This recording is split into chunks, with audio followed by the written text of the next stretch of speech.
Hi everyone, John here. Hope you had a lovely Easter break and it put you in a good mood and prepared you well for the longer break that's coming up. We're now into about week 5 or 6 of the session and we're well into module 2 and there'll be more on that later. But as it is getting close to Friday the 10th, you know what that means. Yes, your assignment is due. This Friday via Easts. Technically, you do have till midnight Friday, but as we've said to you before, East gets pretty busy. So for some of you, I'm just imagining the look on your face at the moment, being reminded that you've got assignment due this Friday. Looks something like that. For some of you, your response to this video is going to be this, or perhaps your response might be closer to this. Maybe even some of you are just sitting back thinking, I've done it all. Or more likely, you're working on it as we speak. We're getting lots of questions about the assignment, which is great. I'd encourage you to ring and talk to me or your site-based tutor. But let's talk about how we move forward with this assignment, knowing that it's due this Friday. Firstly, this assignment's really about demonstrating your ability to think logically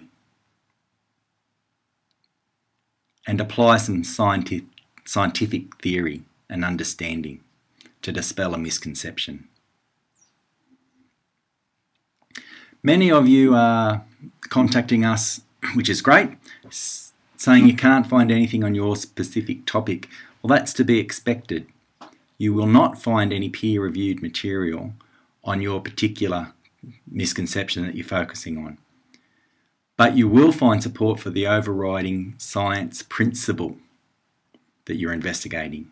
Remember, I need you to think scientifically about this and prove you can develop a scientifically acceptable answer for your misconception.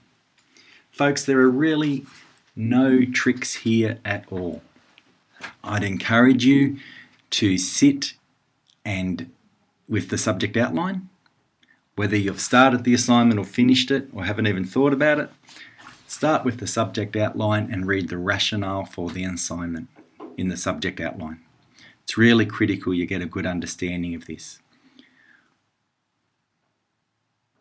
We are really not trying to trick you. You need to read the matrix carefully. There's not a lot of time left to complete this assignment, so it's really critical you do not overthink it or panic. Take your time, identify your 3 misconceptions, and start doing some work on them. Again, it is highly unlikely you'll find a peer-reviewed journal article on your particular misconception.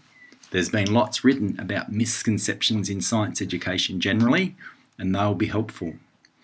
I've put up a very good and helpful response that Stuart Woodcock in Wagga gave some of the students, and I'd encourage you to look at that very carefully.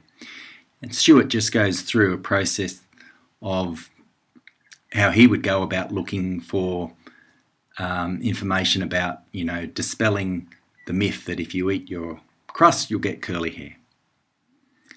Hope this is helpful.